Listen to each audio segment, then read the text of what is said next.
कैसे हैं आप सभी। जैसे कि आप सभी को पता है, हम एंकलेक्स बेस्ड क्वेश्चंस का 1000 क्वेश्चंस का एक सीरीज़ चला रहे हैं। उस सीरीज़ में आज हमारा 6th एपिसोड यानी 6th सेशन हमारा चल रहा है। ये सभी क्वेश्चन एंकलेक्स बेस्ड है, मल्टीपल चॉइस क्वेश्चन है और किसी न किसी एग्जाम में पूछे गए हैं या पूछे जाएंगे। बहुत ही इंपॉर्टेंट क्वेश्चन है एग्जाम पॉइंट ऑफ व्यू से, जिसमें चलिए शुरू करते हैं हम आज का अपना सेशन। और फर्स्ट क्वेश्चन जिसमें आज हमारा है, a client with glomerulonephritis is placed on a low sodium diet. एक ग्लोमेरुलोनेफ्राइटिस वाला पेशेंट है, लो सोडियम डाइट पर रखा हुआ है। Which of the following snack is suitable for the client with sodium restriction. इनमें से कौन सा स्नैक्स है जो सोडियम रेस्ट्रिक्शन वाला है, यानी कि जिसको हम पेशेंट को दे सकते हैं। तो हमें इन ऑप्शंस में से ये चूज करना है कि इनमें से कौन सा स्नैक्स है जिसमें सबसे कम सोडियम होता है, क्योंकि पेशेंट हमारा जो है वो सोडियम रेस्ट्रिक्शन पे रखा हुआ है। तो peanut butter with cookies, second option is grilled cheese sandwich, third is cottage cheese and fruit and fourth one is fresh peaches. तो लो सोडियम कंटेंट कौन से वाले स्नैक्स में है? इनमें से पीनट बटर कुकीज़ में भी सोडियम का अमाउंट ज़्यादा होता है, ग्रिल्ड चीज़ सैंडविच में भी सोडियम का अमाउंट ज़्यादा होता है और कॉटेज चीज़ एंड फ्रूट में भी सोडियम का अमाउंट ज़्यादा होता है। इसलिए हम ग्लोमेरुलोनेफ्राइटिस वाले पेशेंट्स को लो सोडियम कंटेनिंग स्नैक्स देंगे। और लो सोडियम कंटेनिंग स्नैक्स इनमें से फ्रेश पीच में होता है।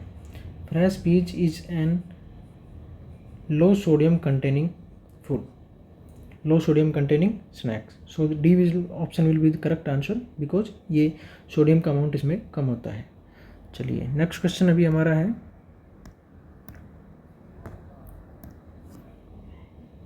Due to high census it has been necessary for a number of clients to be transferred to the other units within the hospital. Which client should be transferred to the postpartum unit?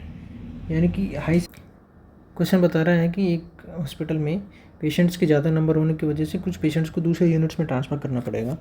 तो which client should be transfer to the postmortem unit. इन 4 option में से हम कौन से patient को postmortem unit में transfer कर सकते हैं, उस क्लाइंट को हमें चूज करना है।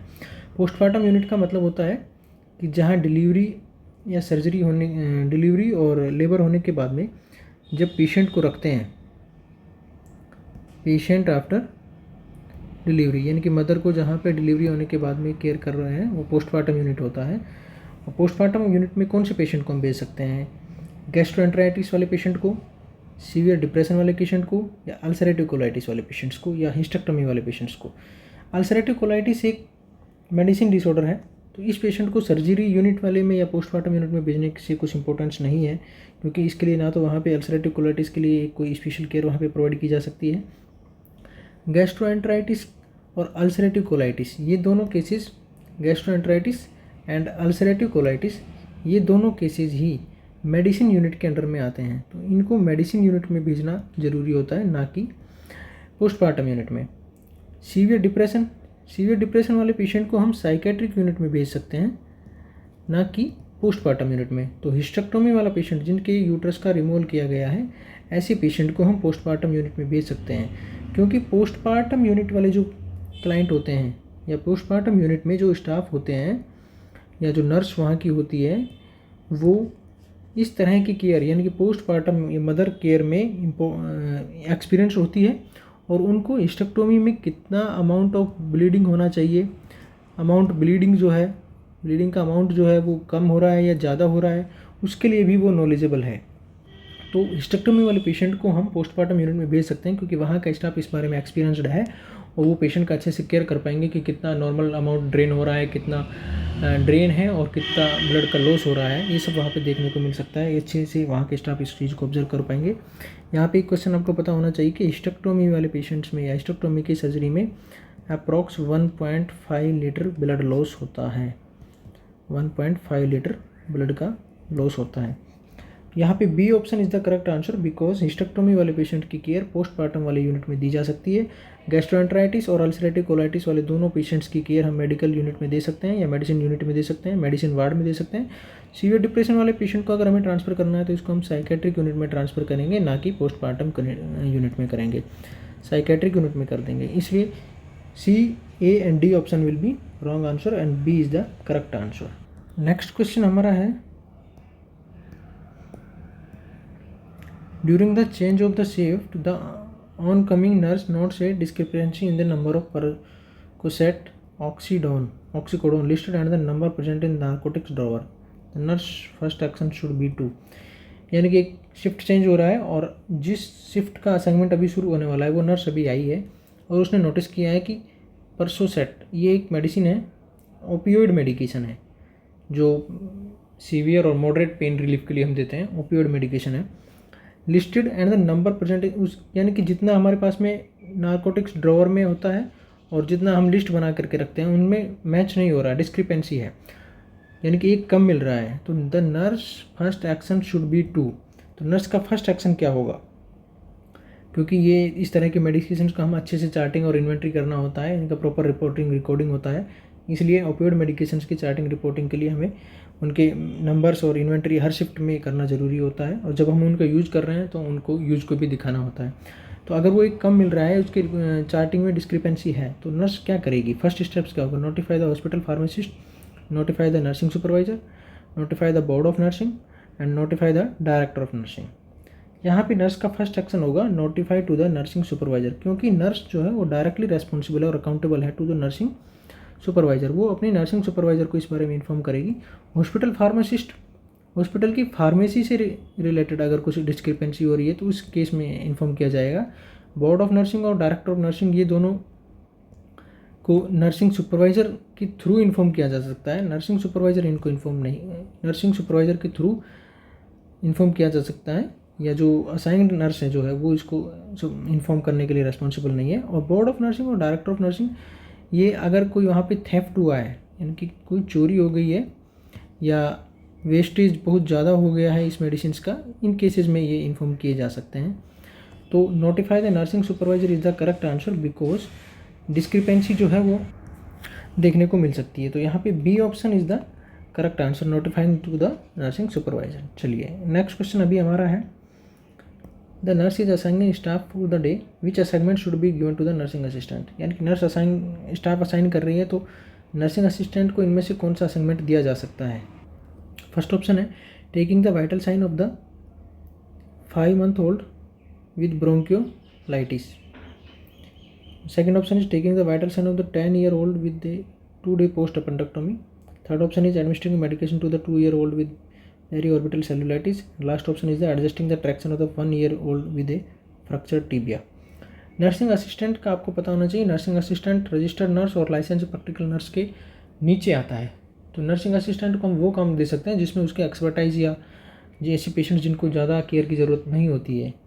तो यहाँ पे ऐसा एक पेशेंट यहाँ पे हमारे taking the vital sign of the 5-month-old with bronchiolitis, ये पेशेंट इन्फेक्शन वाला पेशेंट है और उसके वाइटल साइंस मात्र 5 months ओल्ड पेशेंट है, इसीलिए ऐसे पेशेंट्स को हम नर्सिंग असिस्टेंट को नहीं दे सकते हैं, क्योंकि इन्फेक्शन वाला पेशेंट है और एक बच्चा है जिसके वाइटल्स लेने हमें बहुत इंपॉर्टेंस रखते हैं, इसलिए ये ऑप्शन यहाँ पे गलत होगा। ऐसे पेशेंट का असाइनमेंट हम नर्सिंग असिस्टेंट को नहीं देंगे।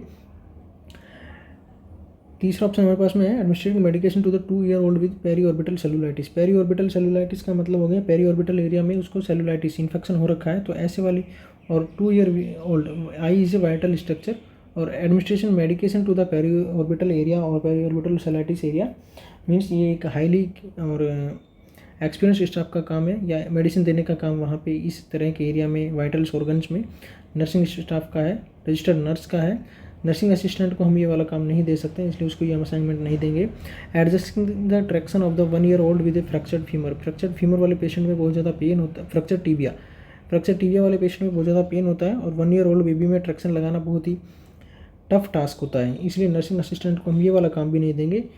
तो लास्ट ऑप्शन हमारे पास में बचता है taking the vital sign of the 10-year-old with a 2 days post appendectomy. Post appendectomy वाले पेशेंट्स जो 2 days पोस्ट अपेंडेक्टोमी है, पोस्ट अपेंडेक्टोमी यानी कि अपेंडिक्स का रिमूवल हुआ है, और अपेंडिक्स का रिमूवल एक छोटी सर्जरी होता है, इसके पेशेंट्स को हम मात्र 48 आवर्स ऑफ सर्जरी के बाद में डिस्चार्ज भी कर सकते हैं, और 10 years ओल्ड पेशेंट है, 2 days पोस्ट अपेंडेक्टोमी होगा। इसका मतलब कि पेशेंट स्टेबल पेशेंट है और उसके सिर्फ वाइटल साइंस चेक करने हैं, इसीलिए नर्सिंग असिस्टेंट को हम ये वाला असाइनमेंट दे सकते हैं कि पोस्ट अपेंडेक्टोमी वाला पेशेंट एक स्टेबल पेशेंट होता है और 10 years ओल्ड है, तो उसके वाइटल्स को भी नर्सिंग असिस्टेंट्स आराम से चेक कर सकता है, इसलिए B is the correct answer.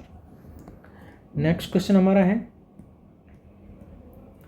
एक new nursing graduate indicate in charting entries that he is license practical nurse although he has not yet received the result of the licensing exam. यानी कि graduate nurse है, वो chart कर रही है कि अपने जो चार्टिंग है उसमें एंट्री कर रही है कि वो एक लाइसेंस प्रैक्टिकल नर्स है, बट उसको अभी लाइसेंसिंग एग्जाम का रिजल्ट नहीं मिला है, फिर भी वो चार्टिंग कर रही है कि वो लाइसेंस प्रैक्टिकल नर्स है। The graduate action can result in which type of charge. तो इनमें से ग्रेजुएट ने जो गलती की है, कौन सी गलती की है उसने ये गलती की है कि वो लाइसेंस प्रैक्टिकल नर्स नहीं है, फिर भी वो लाइसेंस प्रैक्टिकल नर्स लिख रही है, क्योंकि उसका अभी तक लाइसेंसिंग एग्जाम का रिजल्ट भी नहीं आया है, फिर वो लाइसेंसिंग प्रैक्टिकल नर्स अपने आप में लिख रही है। तो graduate action can be result in which type of charge, इनमें से कौन से वाला charge patient license practical nurse पे लगाया जा सकता है? फ्रॉड, टॉर्ट, माल प्रैक्टिस और नेग्लिजेंस। देखिए, सबसे पहले आपको पता होना चाहिए यहाँ पे फ्रॉड का मतलब होता है डिफ्रॉडिंग विद पब्लिक, डिफ्रॉडिंग विद पब्लिक, और टॉर्ट का मतलब होता है रॉन्गफुल एक्ट। माल प्रैक्टिस का मतलब होता है nurse did not carry out the duty, that's why patient got injured. यानी कि नर्स को जो असाइनमेंट दिया गया है उसने वो काम नहीं किया है, और उसकी वजह से, वो काम नहीं करने की वजह से पेशेंट को इंजरी हो गया। मान लीजिए पेशेंट को रिस्ट्रेंट करने के लिए बोला गया था, लेकिन नर्स ने उसको रिस्ट्रेंट नहीं किया और पेशेंट बेड से गिर गया और उसको इंजरी हो गया, यानी कि इंजर्ड हो गया है। तो ऐसे वाले केसेस को हम माल प्रैक्टिस में काउंट करते हैं। नेग्लिजेंस का मतलब होता है सब स्टैंडर्ड ऑफ केयर, सब स्टैंडर्ड ऑफ केयर, यानी कि जो नर्सिंग केयर प्रोवाइड की जा रही है वो अप टू स्टैंडर्ड नहीं है, वो एक क्वालिटेटिव नर्सिंग केयर नहीं है, उसको हम बोल रहे हैं negligence. Fraud, defrauding with the public. Tort, wrongful act, कोई भी गलत काम जो किया जा रहा है, यानी कि जो वर्क किया जा रहा है वो हो सकता है टॉर्ट में आएगा। और माल प्रैक्टिस, नर्स को कोई असाइनमेंट दिया गया, उसने नहीं किया और उस वजह से पेशेंट को कोई इंजरी या पेशेंट को कोई नुकसान हुआ, वो माल प्रैक्टिस में आएगा। नेग्लिजेंस, सब standard of the care, nursing care जो प्रोवाइड की जा रही है वो क्वालिटी केयर नहीं है और अप टू ऑप्टिमम लेवल नहीं है। इस तरह के केसेस को हम नेग्लिजेंस में काउंट करते हैं। तो यहाँ पे बात हो रही है कि लाइसेंस प्रैक्टिकल नर्स ने बगैर लाइसेंसिंग एग्जाम का रिजल्ट आए बगैर ही अपने नाम के साथ में उसने लाइसेंस प्रैक्टिकल नर्स लिखा है, तो ये किस तरह का फ्रॉड है, किस तरह का चार्ज उस पर लगाया जा सकता है? ये एक फ्रॉड वाला चार्ज लगाया जा सकता है, क्योंकि फ्रॉड का मतलब होता है डिफ्रॉडिंग विद द पब्लिक। यहाँ पे वो पब्लिक के साथ में डिफ्रॉडिंग कर रही है, पब्लिक मीन्स यहाँ पे पेशेंट के साथ में डिफ्रॉडिंग कर रही है, फ्रॉड कर रही है, तो यहाँ पे उस नर्स पे हम फ्रॉड वाला चार्ज लगा सकते हैं, क्योंकि उसने रॉन्गफुल एक्ट, कोई भी ऐसा काम गलत नहीं किया है। मीन्स काम का मतलब यहाँ से कि कोई भी इंजेक्शन गलत नहीं लगाया है, यहाँ पे सिर्फ वो चार्टिंग कर रही है और वो डिफ्रॉडिंग कर रही है पब्लिक के साथ में, इसलिए ये फ्रॉड वाले केसेस में काउंट होगा। A option is the right answer. Next question हमारा है, a client with acute leukemia develop a low WBC count in addition to the institution of violation the nurse should. यानी कि leukaemia वाले patient है, उसमें WBC का count बहुत ही कम है। In addition to the institution of violation, patient को आइसोलेट किया हुआ है, द नर्स शुड, नर्स क्या करेगी? Request that food be serve with disposable utensil, dietary department को इन्फॉर्म करेगी या वो लोग डाइटिशियन को बोलेगी कि इस पेशेंट को डिस्पोजेबल यूटेंसिल्स में खाना आना चाहिए। दूसरा ऑप्शन है ask the client to wear a mask when visitors are present, या पेशेंट के रूम में जब विजिटर्स प्रेजेंट है तो हम पेशेंट को मास्क लगाने के लिए बोलेंगे। या preparation of IV sites with mild soap and water and alcohol, या हम उसका जब IV इंजेक्शन लगा रहे हैं या IV साइट कुछ भी कैनुलेशन कर रहे हैं तो माइल्ड सोप और वाटर और अल्कोहल से वॉश करने के लिए बोलेंगे। या provide food in sealed single serving package, या उसको खाना जो मिल रहा है वो एक सिंगल सर्विंग डिस्पोजेबल में और सील्ड कंटेनर में मिलना चाहिए। देखिए, request that food be served with disposable utensil, हाँ डिस्पोजेबल यूटेंसिल में दिया जा सकता है। और यहाँ पे बात हो रही है provide food in sealed single serving, single serving का मतलब भी हो गया डिस्पोजेबल, तो इन दोनों ही ऑप्शंस में डिस्पोजेबल के बारे में बात की गई है, ऑप्शन ए में भी और ऑप्शन डी में भी। लेकिन डी वाला ऑप्शन करेक्ट आंसर होगा, क्योंकि प्रोवाइडेड फूड इन सील्ड, यहाँ पे डिस्पोजल के साथ साथ में सील्ड कंटेनर की भी बात हो रही है। सील्ड कंटेनर अगर फूड का है तो वहाँ से इन्फेक्शन या इन्फेक्शन के जो सोर्स हैं उनको मिनिमाइज़ किया जा सकता है। खाना खुला हुआ नहीं है, सील्ड पैकेट में है और सिंगल डिस्पोजेबल में है, सील्ड के साथ में है, इसलिए खाना बहुत ही मीन्स आप ये समझ सकते हैं कि इन्फेक्शन का सोर्स नहीं हो सकता है यहाँ पे। और यहाँ पे ए ऑप्शन में बात की गई सिर्फ और सिर्फ डिस्पोजेबल की। अगर सील्ड नहीं होता तो हम डिस्पोजेबल के साथ में जा सकते थे, लेकिन यहाँ पे सील्ड और single serving sealed plus disposable दोनों की बात हो रही है, इसलिए हम पेशेंट को सील्ड और डिस्पोजेबल में खाना लेने के लिए बोलेंगे। D option is the correct answer. IV side को हम माइल्ड सोप और वाटर और अल्कोहल से प्रिपरेशन नहीं करेंगे, क्योंकि ये स्किन का ड्राइनेस करेगा और स्किन ड्राइनेस की वजह से स्किन का ब्रेक डाउन हो सकता है, और स्किन का ब्रेक डाउन होने के यानी कि first line of defence is the skin. तो स्किन का ब्रेक डाउन होने की वजह से और WBC काउंट पहले ही पेशेंट का कम है, इम्यूनिटी लेवल कम है, तो ऐसे केसेस में पेशेंट को इन्फेक्शन दूसरा कोई भी इन्फेक्शन होने के चांसेस बढ़ जाते हैं, इसलिए हम आईवी साइट को सोप और वाटर अल्कोहल से क्लीन नहीं करेंगे। आस्क दूसरा ऑप्शन था ask the client to wear a mask when visitors are present. जब विजिटर्स प्रेजेंट है तो पेशेंट को मास्क पहनने के लिए हम बोल रहे हैं, लेकिन हम सिर्फ और सिर्फ पेशेंट को ही मास्क पहनने के लिए नहीं बोलेंगे, हम उसके अटेंडर्स को भी मास्क पहनने के लिए बोलेंगे। इसीलिए ये यहाँ पे ये ऑप्शन भी गलत होगा, option C and B both are wrong. A option में था request that food be serve with disposable utensil. Disposable के साथ में हम दे सकते हैं, लेकिन यहाँ पे हमारे पास में एक लास्ट ऑप्शन में है सील्ड और डिस्पोजेबल, तो सील्ड और disposable is the first priority, जहाँ पे खाना सील्ड भी रहेगा और डिस्पोजेबल में आएगा। यहाँ पे D option is the correct answer. Next question है, ए 70-year-old male who is recovering from a stroke exhibits sign of unilateral neglect. Which behavior is suggestive of unilateral neglect? देखिए, आपको पहले पता होना चाहिए यूनिलैटरल नेगलेक्ट क्या होता है और स्ट्रोक क्या होता है। स्ट्रोक का मतलब हो गया पेशेंट की ब्रेन को ब्लड सप्लाई कंप्रोमाइज़ होने की वजह से वहाँ के टिश्यूज डेथ हो गई है, और पेशेंट की अभी न्यूरोलॉजिकल डेफिसिट होने की वजह से यूनिलैटरल नेगलेक्ट हो रहा है। यूनिलैटरल नेगलेक्ट का मतलब होता है patient is unaware about of his or her paralysed side of body या पार्ट।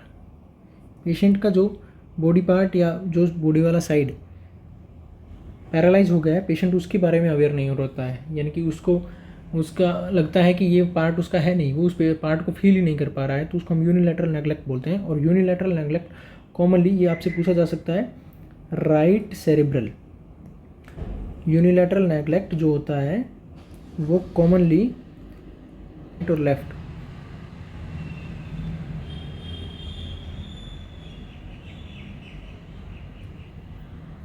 अगर पेशेंट को राइट सेरेब्रल हेमिस्फीयर डैमेज हुआ है तो उसको हम उस वाले पेशेंट्स में यूनिलैटरल नेगलेक्ट सिम्टम्स देखने को मिलेगा। तो यूनिलैटरल नेगलेक्ट का मतलब क्या होता है वो ये इस ऑप्शन में आपसे पूछा गया है। The client is observe shaving only one side of his face. Patient को देखा गया है कि वो अपने एक ही साइड का फेस को सेव कर रहा है। The client is unable to distinguish between two tactile stimuli presented simultaneously. दो स्टिमुलाई प्रेजेंट है साइमल्टेनियसली एक साथ में, तो उनके बीच में डिफरेंस नहीं कर पा रहा है। The client is unable to complete a range of vision without turning his head side to side. Complete vision को हेड साइड टू साइड में करके कंप्लीट देख नहीं पा रहा है। The client is unable to carry out cognitive and motor activity at the same time. Cognitive means thinking और articulating the activities, और motor activities means psychomotor activity, जो पेशेंट कुछ कर रहा है, उठा रहा है, चल रहा है, दौड़ रहा है, वो एक साथ में नहीं कर पा रहा है। नहीं, यूनिलैटरल नेगलेक्ट का मतलब होता है patient is unaware or about his or her paralyze side of the body or paralyze part of the body. The client is observe shaving only one side of the his face. मान लीजिए उस patient का left side right cerebral hemisphere की वजह से unilateral neglect होता है। Unilateral right cerebral hemisphere अगर डैमेज हुआ है तो पेशेंट का लेफ्ट साइड वाला बॉडी पार्ट जो है वो काम नहीं करेगा। लेफ्ट साइड वाला बॉडी पार्ट अगर पेशेंट का काम नहीं कर रहा है तो इसका मतलब पेशेंट अगर सेविंग कर रहा है तो वो अपने राइट साइड वाले ही पार्ट को सेव कर पाएगा, इसीलिए लेफ्ट साइड वाला पार्ट को सेव नहीं कर पाएगा। यहाँ पे लिखा गया है one side of his face, यानी कि उसने जो सेविंग किया है वो एक साइड का ही किया है और एक साइड का छोड़ दिया है, क्योंकि उसको वो पार्ट उस पेशेंट का अपना खुद का नहीं लग रहा है। ये यूनिलैटरल नेगलेक्ट का एक सिम्टम होता है, या ये केसेस स्ट्रोक केसेस में देखने को मिलते हैं। नेक्स्ट क्वेश्चन हमारा है, the nurse is providing discharge teaching for a client taking disulfiram Antabuse. Disulfiram medicine एक पेशेंट ले रहा है, वो डिस्चार्ज टीचिंग करा रही है नर्स उसको। The nurse should instruct the client to avoid eating. Nurse इनमें से कौन से खाने को अवॉइड करने के लिए बोलेगी? फर्स्ट ऑप्शन है peanut, dates, raisin, figs, chocolate, eggplant. Last option pickle, salad with vinaigrette dressing and beef, milk, cottage, cheese and ice cream. देखिए, एंटाब्यूज़ में डाइसल्फोराम एक मेडिकेशन आता है जिसको हम अल्कोहल एवर्जन थेरेपी में यूज करते हैं। ऐसे एक पेशेंट को कौन से वाला डाइट इनमें से नहीं लेना है, तो ऐसे पेशेंट की अगर हम बात करें तो ऐसे पेशेंट को pickle salad with vinaigrette dressing, vinaigrette dressing एक फूड आइटम होता है, यहाँ पे ड्रेसिंग लगा हुआ तो आप कंफ्यूज नहीं होइएगा।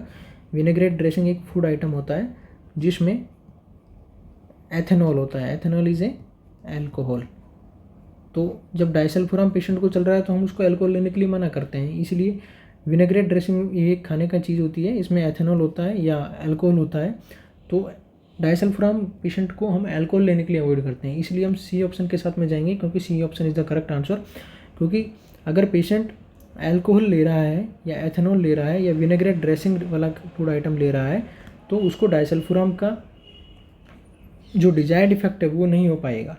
मीन्स हम डाइसल्फोराम जिस काम के लिए दे रहे हैं और उसी चीज़ को हम पेशेंट को वापस से खाने के लिए भी दे रहे हैं तो इसका कुछ मतलब नहीं बनता है। तो विनेग्रेट ड्रेसिंग में एथेनॉल और अल्कोहल होता है, इसीलिए हम इस पेशेंट को, डाइसल्फोराम वाले पेशेंट को सी वाले ऑप्शन के साथ में, यानी कि pickle salad with vinaigrette dressing और बीफ, ये ऑप्शन या ये चीज़ें खाने को नहीं देंगे। C option is the correct answer. Next question हमारा है, a client has been receiving cyanocobalamin B12 injection for the past 6 weeks. Which laboratory finding indicate that the medication is having the desired effect? एक patient है जिसको साइनोकोबालामाइन vitamin B12 के injection चल रहे हैं last 6 week से, तो उनमें से कौन सा लेबोरेटरी फाइंडिंग है जो बताएगा कि हाँ पेशेंट को साइनोकोबालामाइन इंजेक्शन जो दिए जा रहे हैं वो काम कर रहे हैं या नहीं, या पेशेंट को उस चीज़ से फ़ायदा हो रहा है या नहीं, वो आपको इनमें से आइडेंटिफाई करना है। देखिए, सबसे पहले आपको पता होना चाहिए साइनोकोबालामाइन एक विटामिन B12 है, इसकी कमी की वजह से पर्नीशियस एनीमिया होता है। पर्नीशियस एनीमिया होता है तो पर्नीशियस एनीमिया जो पैराइटल सेल्स हमारे बॉडी में गैस्ट्रिक में म्यूकोजा में जो प्रेजेंट होती है, गैस्ट्रिक म्यूकोजा की पैराइटल सेल्स से इंट्रिंसिक फैक्टर का सीक्रेशन होता है, और जब ये इंट्रिंसिक फैक्टर होता है तो इंट्रिंसिक फैक्टर की वजह से विटामिन B12 का एब्जॉर्प्शन हो पाता है, और जब अगर इंट्रिंसिक फैक्टर नहीं है तो विटामिन B12 का एब्जॉर्प्शन नहीं होगा, विटामिन B12 का लेवल कम हो जाएगा, विटामिन B12 का लेवल कम हो जाएगा तो पेशेंट में पर्नीशियस एनीमिया देखने को मिलेगा। इसलिए हम पेशेंट को विटामिन B12 का इंजेक्शंस देते हैं उस पर्नीशियस एनीमिया को दूर करने के लिए। अब पर्नीशियस एनीमिया को दूर करने के लिए हम विटामिन B12 का इंजेक्शन दे रहे हैं, तो इसमें पेशेंट में क्या, इंजेक्शन देने से क्या होगा, पेशेंट में जो RBC का लेवल कम हो गया है, हीमोग्लोबिन का लेवल जो कम हो गया है वो बढ़ने लगेगा, पर्नीशियस एनीमिया दूर होगा विटामिन B12 देने से। और अगर कौन सी फाइंडिंग इनमें से ऑप्शंस में हमें दी गई है जो बताती है कि पेशेंट का RBC का लेवल बढ़ रहा है, देखिए न्यूट्रोफिल, बेसोफिल और मोनोसाइट्स, ये तीनों WBC की बातें हो रही है, और हमने बात की है पर्नीशियस एनीमिया RBC की कमी के कारण हो रहा है, तो रेटिकुलोसाइट्स जो है, RBC जो है उनका काउंट 1% हो जाएगा। 1% का मतलब हो गया आपके ब्लड में कितना परसेंट रेटिकुलोसाइट प्रेजेंट है। नॉर्मल लेवल की अगर हम बात करें तो 0.5 से 2% तक रेटिकुलोसाइट्स काउंट होता है, ये नॉर्मल लेवल है। अब विटामिन B12 पेशेंट को अगर हम दे रहे हैं और उसका रेटिकुलोसाइट काउंट 1% है, इसका मतलब है कि वो नॉर्मल रेंज में आ चुका है, यानी कि साइनोकोबालामाइन और विटामिन B12 का इंजेक्शन पेशेंट में काम कर रहा है और उसके RBC और रेटिकुलोसाइट नंबर्स को बढ़ा रहा है। ये एक पॉजिटिव और आउटकम जो हम चाह रहे थे वो पेशेंट में देखने को मिल रहा है, और पेशेंट का एनीमिया का लेवल खत्म हो जाएगा, पेशेंट को एनीमिया खत्म हो जाएगा। यहाँ पे रेटिकुलोसाइट काउंट देखने को मिलेगा और वो भी बढ़ा हुआ देखने को मिलेगा, जो कि 0.5 से 2% नॉर्मल रेंज होता है, इसलिए 1% एक नॉर्मल रेंज में आ जाएगा। नेक्स्ट क्वेश्चन हमारा है,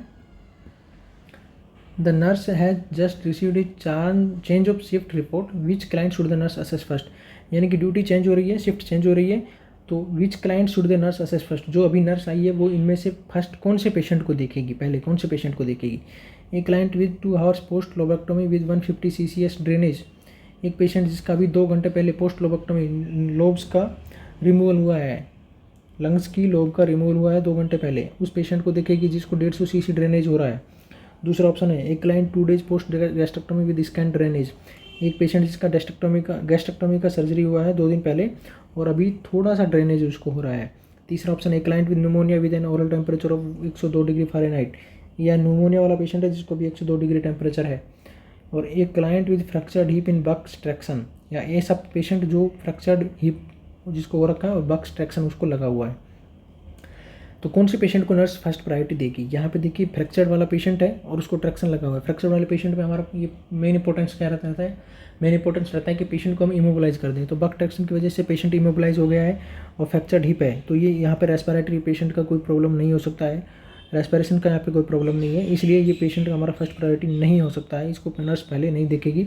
एक client with pneumonia with N oral temperature of 102, एक न्यूमोनिया वाला पेशेंट जो है वो इन्फेक्शन हो रखा है उसको और 102 डिग्री उसका फ़ारेनहाइट टेम्परेचर है, ये भी एक पेशेंट फर्स्ट प्रायोरिटी में नहीं होगा।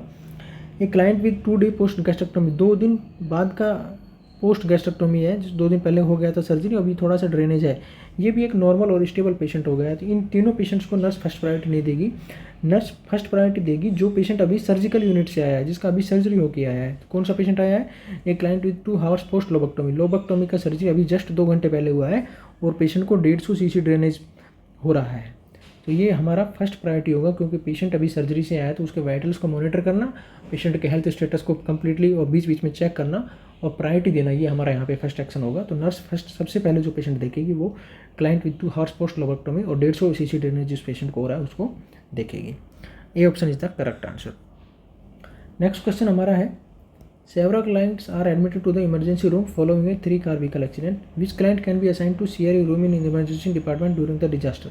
एक 3 व्हीकल एक्सीडेंट की वजह से पेशेंट आए हैं इमरजेंसी रूम में और एक डिजास्टर भी आ गया है, तो उनमें से डिजास्टर के टाइम पे इमरजेंसी वाले पेशेंट के साथ में कौन से पेशेंट को हम रख सकते हैं? हमें वो पेशेंट फाइंड आउट करने हैं यहाँ पे कि जो कोहोर्ट क्लाइंट, यानी कि एक साथ में 2 पेशेंट रख सकते हैं जो काफ़ी एक दूसरे को डिस्टर्बेंसेस क्रिएट नहीं करें। फर्स्ट ऑप्शन हमारे पास में यहाँ पे है the schizophrenic client having visual and auditory hallucination and the client with ulcerative colitis. क्या अल्सरेटिव कोलाइटिस वाले पेशेंट को हम सीजोफ्रेनिया वाले पेशेंट के साथ में रख पाएंगे? नहीं रखेंगे, क्योंकि सीजोफ्रेनिया वाले पेशेंट्स को विजुअल और ऑडिटरी हेलुसिनेशन होगा। विजुअल और ऑडिटरी हेलुसिनेशन वाले पेशेंट को हमें सेपरेट या सेक्लूजन करके रखना पड़ेगा, या इस पेशेंट को हम अल्सरेटिव कोलाइटिस वाले पेशेंट के साथ में नहीं रख सकते हैं, क्योंकि इस तरह के पेशेंट्स डिस्ट्रक्टिव हो सकते हैं। इसका मतलब है कि ये जो विजुअल और ऑडिटरी हेलुसिनेशन जो कमांड रिसीव कर रहे हैं उनके अगेंस्ट, उनके साथ में ही उसी तरह की मोटर एक्टिविटी दिखाएंगे, तो ये अपने आप को भी डिस्ट्रक्शन कर सकते हैं और दूसरे पेशेंट्स को भी नुकसान पहुंचा सकते हैं। इसलिए हम सीजोफ्रेनिया वाले पेशेंट के साथ में अल्सरेटिव कोलाइटिस वाले पेशेंट को नहीं रख सकते हैं। दूसरा ऑप्शन हमारे पास में, a client who is 6 months pregnant and with abdominal pain and the client with facial laceration and A broken arm. 6 महीने की प्रेग्नेंट लेडी है, एब्डोमिनल पेन हो रहा है और दूसरा पेशेंट जो है उसको फेशियल लेसरेशन है और broken arm.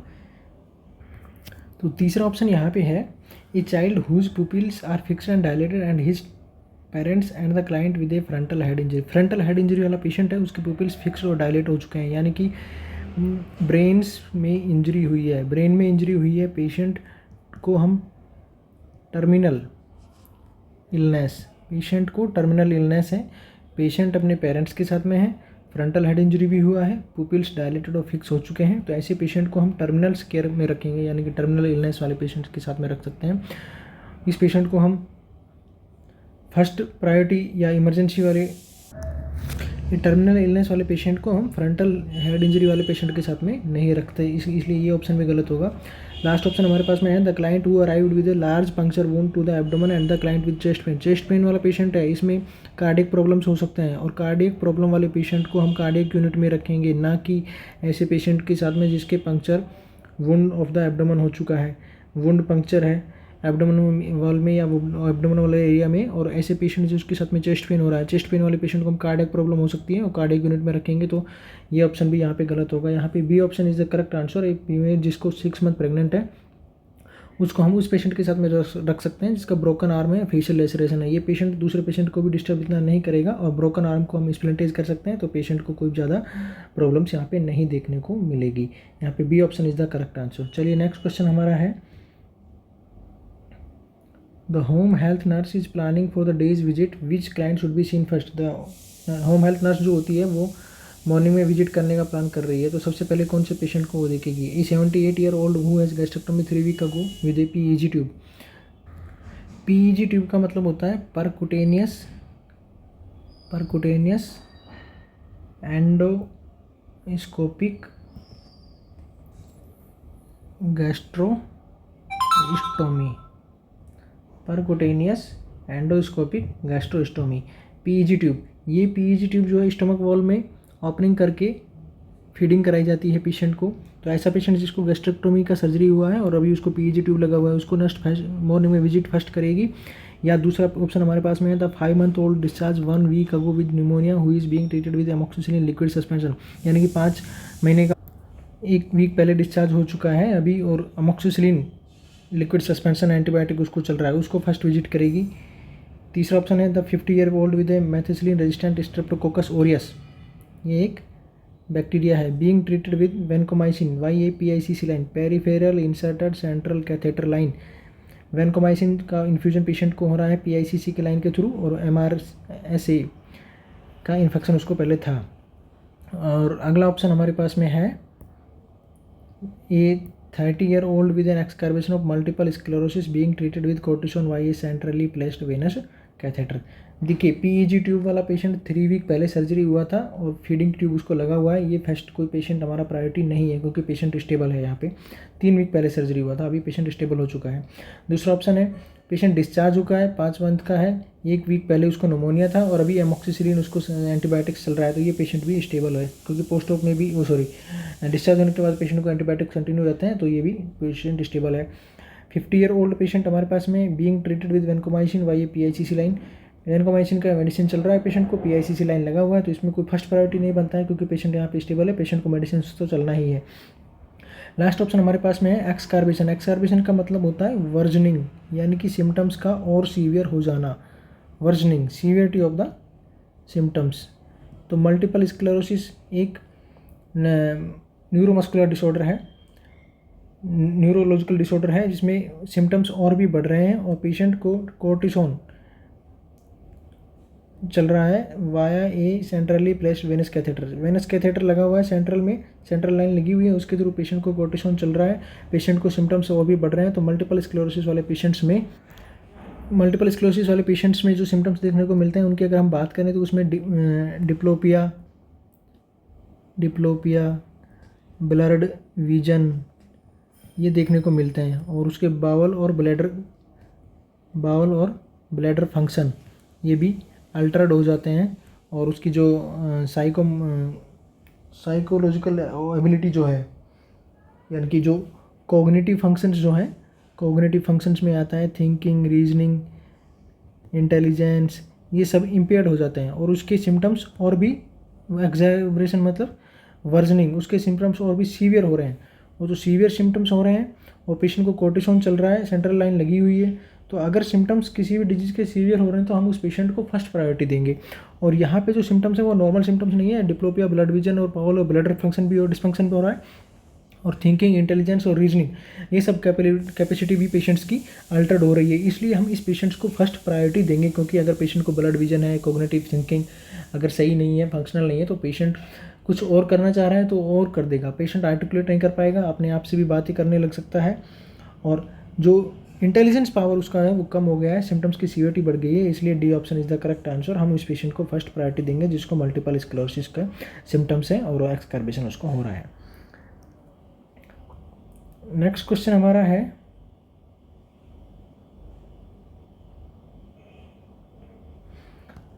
The nurse is found to be guilty of charting blood glucose result without actually performing the procedure, यानी कि पेशेंट ने RBS चेक किए बगैर, RBS ब्लड शुगर चेक किए बगैर ही चार्टिंग कर दिया है।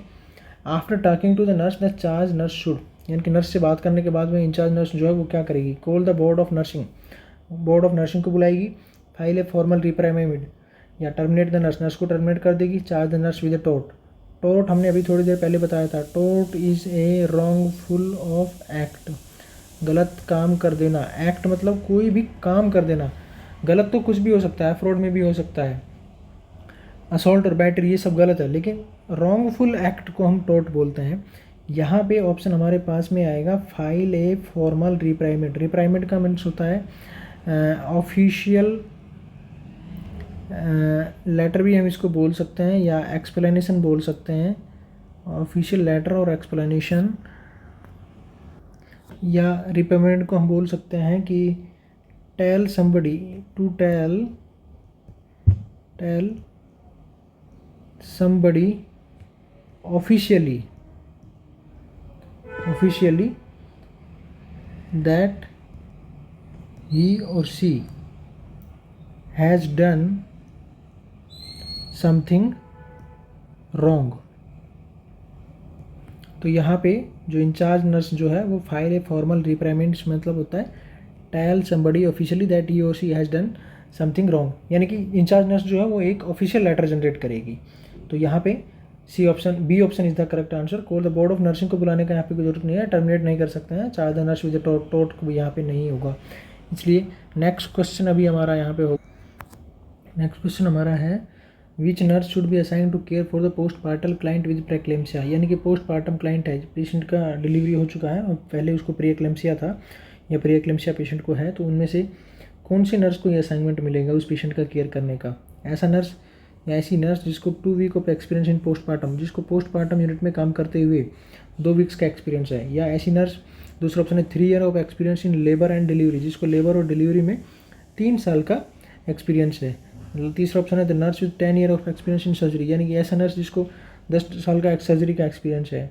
फोर्थ ऑप्शन है the nurse with 1 year of experience in neonatal intensive care unit, जिसको NICU का 1 साल का एक्सपीरियंस है। देखिए यहाँ पे बात हो रही है प्री एक्लेम्सिया वाले पेशेंट की केयर करने की। तो प्री एक्लेम्सिया में क्या होता है, प्री एक्लेम्सिया में मतलब होता है हाइपरटेंशन प्लस एडिमा, पेशेंट को हाइपरटेंशन होगा, एडिमा होगा और प्रोटीन यूरिया, यूरिन में प्रोटीन आएगा। अगर ये 20 वीक ऑफ गेस्टेशन, प्रेग्नेंट होने के यानी कि जो गेस्टेशन का जो पीरियड है उसके 20 वीक के बाद में पेशेंट को हाइपरटेंशन, एडिमा और प्रोटीन यूरिया हो रहा था, उसको हम प्रेक्लेम्सिया बोलते हैं। और अगर पेशेंट को हाइपरटेंशन, एडिमा, प्रोटीन यूरिया के साथ साथ में कन्वर्जन के एपिसोड भी आते हैं तो उसको हम एक्लेम्सिया बोलते हैं। लेकिन ये फीचर्स होने कब जरूरी है, आफ्टर 20 वीक्स ऑफ गेस्टेशन। अगर ये फीचर्स 20 वीक ऑफ गेस्टेशन से पहले तो हम उसको एक्लेम्सिया और प्रेक्लेम्सिया में काउंट नहीं करते हैं। अगर ये सेम फीचर्स 20 वीक्स के बाद में हैं तो हम उसको प्रेक्लेम्सिया और एक्लेम्सिया में काउंट करते हैं। तो NICU वाले पेशेंट की यहाँ पे कोई जरूरत नहीं है, क्योंकि यहाँ पे हम बात कर रहे हैं प्रेक्लेम्सिया के लिए, तो NICU वाला एक्स स्टाफ इसके लिए नहीं चाहिए। The nurse with 10 year of experience in surgery, यहाँ पे कोई सर्जरी की बात नहीं हो रही है, क्योंकि पेशेंट तो पहले ही पोस्ट पार्टल क्लाइंट है, यानी कि पहले ही उसका सर्जरी या डिलीवरी हो चुका है। तो यहाँ पे भी सी ऑप्शन भी गलत होगा। दूसरा ऑप्शन हमारे पास में था nurse with 2 week of experience on postmortem, 2 week का एक्सपीरियंस यहाँ पे एक बहुत ही शॉर्ट पीरियड ऑफ टाइम है, तो एक न्यूली नर्स ही मानी जाएगी। तो वो इसका पोस्टमार्टम क्लाइंट को या प्री एक्लेम्सिया वाले पेशेंट को केयर प्रोवाइड करने के लिए कैपेबल नहीं है या एक्सपीरियंस स्टाफ नहीं है, इसलिए B option is the correct answer. क्योंकि बी जिसको 3 साल का एक्सपीरियंस हो चुका है लेबर और डिलीवरी वाले एरिया में काम करते हुए, यहाँ पे B option is the correct answer. चलिए नेक्स्ट क्वेश्चन हमारा है the client return to the unit from surgery with a blood pressure of 90/50, systolic 90, diastolic 50, pulse 132, respiration 30, which action by the nurse should receive priority, यानी कि एक patient surgery के बाद में OT से आया है या पोस्टमार्टम यूनिट में आया है या वार्ड में आया है, उसका BP 90/50 है, पल्स 132 है, रेस्पिरेशन 30 है, यानी कि ये उसके वाइटल्स हैं। तो इनमें से कौन सा एक्शन नर्स का फर्स्ट प्रायोरिटी होगा। फर्स्ट ऑप्शन हमारे पास में continue to monitor the vital signs, क्या नर्स कंटिन्यू वाइटल्स मॉनिटर्स करती रहेगी। दूसरा ऑप्शन कॉन्टैक्ट द फिजिशियन, या फिजिशियन से कॉन्टैक्ट करना है। तीसरा ऑप्शन है ask the client how he feel, या पेशेंट से पूछना है कि वो कैसा फील कर रहा है। Fourth one is ask the licensed practical nurse, LPN means license practical nurse, to continue the post of care, या LPN लाइसेंस प्रैक्टिकल नर्स को बोलेगी आप पेशेंट का पोस्ट ऑफ में कंटिन्यूसली केयर करते रहो। देखिए आपको पता होना चाहिए कि यहाँ पे नर्स का first responsibility after the surgery और आफ्टर सर्जरी यूनिट है कि सबसे पहले पेशेंट का एयरवे सिक्योर हो, उसको वाइटल्स में कोई प्रॉब्लम नहीं हो। अभी यहाँ पे वाइटल्स में ही प्रॉब्लम आ रही है कि उसका BP बहुत कम है, पल्स बढ़ा हुआ है और रेस्पिरेशन 30 है, रेस्पिरेशन भी बढ़ा हुआ है, पल्स भी बढ़ा हुआ है और BP कम है। तो अगर BP कम है और पल्सेस बढ़ी हुई है, इसका मतलब है पेशेंट को हाइपोटेंशन की प्रॉब्लम हो सकता है। हाइपोटेंशन यहाँ पे हो रहा है क्योंकि BP भी उसका कम है और पल्स रेट उसकी हार्ट रेट बढ़ी हुई है, BP उसका कम है, ये वाइटल्स में चेंजेस देखने को मिल रहे हैं, तो हाइपोटेंशन हो सकता है। हाइपोटेंशन यहाँ पे ब्लीडिंग की वजह से भी हो सकता है कि पेशेंट को ज़्यादा ब्लीडिंग हो रहा है, शोकेज ज़्यादा हो रहा हो, ठीक है। तो यहाँ पे contact the monitor the vital signs, continue to monitor the vitals, continue monitor नहीं करना है क्योंकि पेशेंट के पहले ही वाइटल्स कम हो रहे हैं। अगर आप उसको कंटिन्यू मॉनिटर करते रहेंगे तो पेशेंट हो सकता है और भी सिक हो जाए, ये वाइटल्स जो है वो और भी वर्जन इनकी सीवियरिटी और भी बढ़ जाए, इसलिए ए option is wrong answer. Ask the client how he feel, यहाँ पे पेशेंट से पूछने से कुछ मतलब नहीं है क्योंकि पेशेंट हो सकता है सर्जरी के बाद में आया तो ड्राउजी फील कर रहा हो, या वो आप जो उससे पूछना चाह रहे हो उसको समझ नहीं पाए, आपको एक्सप्लेन नहीं कर पाए प्रॉपरली, तो ये ऑप्शन भी यहाँ पे गलत होगा। Ask the licensed practical nurse to continue the post of care. यहाँ पे लाइसेंस प्रैक्टिकल नर्स को कंटिन्यू पोस्ट ऑफ केयर करने के लिए कोई ज़रूरी नहीं है, क्योंकि यहाँ पे सबसे पहले हमें पेशेंट का वाइटल्स को मॉनिटर करना, और उसको वाइटल्स जो मॉनिटर नहीं हम जो कर रहे हैं वो एक बहुत ही लो लेवल में आ चुके हैं, यानी कि वाइटल्स स्टेबल नहीं है पेशेंट के। तो यहाँ पर हमारी सबसे पहले फर्स्ट प्रायोरिटी होगी कि वाइटल्स को स्टेबल करना। और स्टेबल हम कैसे कर पाएंगे? हम कॉन्टैक्ट द फिजिशियन को कॉन्टैक्ट करेंगे कि पेशेंट के वाइटल्स ऐसे ऐसे आ रहे हैं, तो फिजिशियन हमें इंस्ट्रक्शन देंगे कि उनके भी क्या करना है, पेशेंट को क्या फ्लूइड लगाना है, ब्लड ट्रांसफ्यूजन करना है, कौन सा पोजीशन देना है, वो सब चीज़ें हम पेशेंट के लिए मॉनिटर करेंगे। कोई शोकेज और ब्लीडिंग तो नहीं है, उसके लिए भी हम मॉनिटर करेंगे। इसलिए हमें कॉन्टैक्ट द फिजिशियन, सबसे पहले फिजिशियंस को इन्फॉर्म करना यहाँ पे हमारा फर्स्ट प्रायोरिटी होगा। नर्स की फर्स्ट प्रायोरिटी यहाँ पे होगी कि वो फिजिशियंस को कांटेक्ट करें, क्योंकि कंटिन्यू मॉनिटर करने से भी पेशेंट के वाइटल्स और भी वर्स हो सकते हैं। Ask the client how he feel, patient से पूछने से इसमें यहाँ पे कुछ मतलब नहीं है, क्योंकि आपको दिख रहा है पेशेंट के वाइटल्स स्टेबल नहीं है। लाइसेंस प्रैक्टिकल नर्स को कंटिन्यू पोस्ट ऑफ केयर करने के लिए हम बोल सकते हैं, क्योंकि वो कंटिन्यू पोस्ट ऑफ केयर तो करना ही है, लेकिन यहाँ पे फर्स्ट प्रायोरिटी की अगर बात कर रहे हैं तो continue the contact the physician से कॉन्टैक्ट करने की यहाँ पे बात होगी, और B option is the correct answer. Next question हमारा है which assignment should not be performed by the license practical nurse. License practical nurse LPN के द्वारा इनमें से कौन सा असाइनमेंट नहीं किया जाना चाहिए? फर्स्ट ऑप्शन हमारे पास में है, देखिए आपको पता होना चाहिए LPN सबसे पहले आता है नर्सिंग असिस्टेंट, उसके बाद में आता है लाइसेंस प्रैक्टिकल नर्स, और तीसरा आता है रजिस्टर्ड नर्स। ये सबसे रजिस्टर्ड नर्स एक ऐसी नर्स है जो उस पेशेंट के सभी तरह के काम को कर सकती है। लाइसेंस प्रैक्टिकल नर्स जो प्रैक्टिकल नर्स है जिसका डिग्री का ड्यूरेशन एटलीस्ट 12 मंथ्स होता है। रजिस्टर्ड नर्स जो डिग्री लेती है उसका 18 to 36 मंथ होता है। इसके हायर एजुकेशन होता है, LPN का हायर एजुकेशन नहीं होता है, और नर्सिंग असिस्टेंट्स भी एक लिमिटेड वर्क ही कर सकता है। इसलिए यहाँ पे बात हो रही है लाइसेंस प्रैक्टिकल नर्स इनमें से कौन सा काम नहीं कर सकता है। इंसर्टिंग ए फोलिज कैथेटर, लाइसेंस प्रैक्टिकल नर्स इनमें से असाइंड हो सकता है, यानी कि ये वाला काम उसको हम दे सकते हैं, इंसर्ट फोलिज कैथेटर इंसर्ट कराने के लिए। दूसरा ऑप्शन है डिसकंटिन्यू नेजोगैस्ट्रिक ट्यूब या एनजी ट्यूब जो है उसको डिसकंटिन्यू कराने के लिए हम उसको बोल सकते हैं। पेशेंट लाइसेंस प्रैक्टिकल नर्स इस चीज़ को कर सकता है। ऑब्टेनिंग ए स्पुटम सैंपल या स्पुटम स्पेसिमेन भी लाइसेंस प्रैक्टिकल नर्स ले सकता है। चौथा ऑप्शन हमारे पास में इनिशिएटिंग ए ब्लड ट्रांसफ्यूजन, क्या ब्लड ट्रांसफ्यूजन को स्टार्ट कर सकता है लाइसेंस प्रैक्टिकल नर्स? नहीं। Registered nurse is only responsible for the transfusion of the blood. Here we are talking among the only nursing assistants and licensed practical nurse.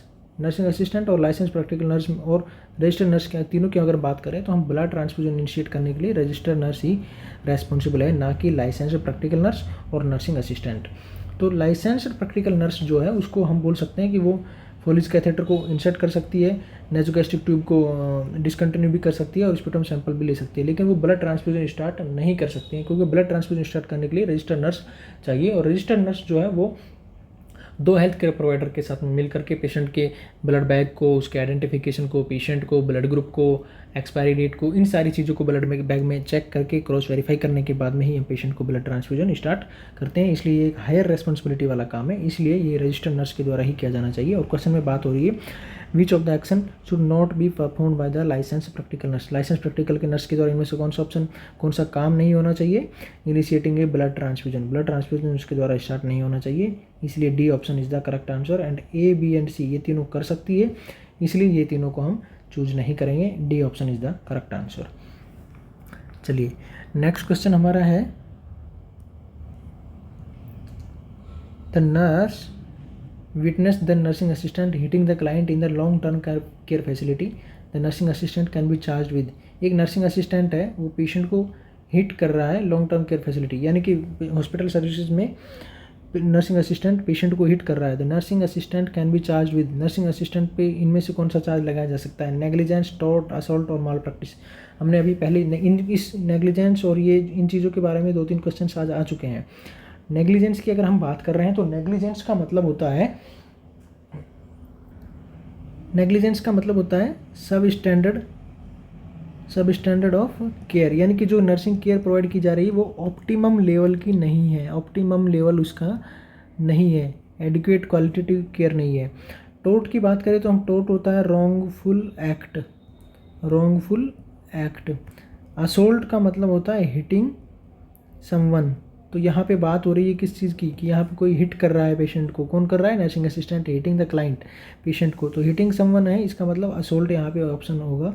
Mall practice की अगर हम बात करें तो माल प्रैक्टिस का मतलब है कि यानी कि किसी को असाइनमेंट, नर्सिंग स्टाफ को या नर्स को एक असाइनमेंट दिया गया है, और ये असाइनमेंट दिया गया है या कोई काम दिया गया है, वो उस काम को नहीं किया है, नॉट डन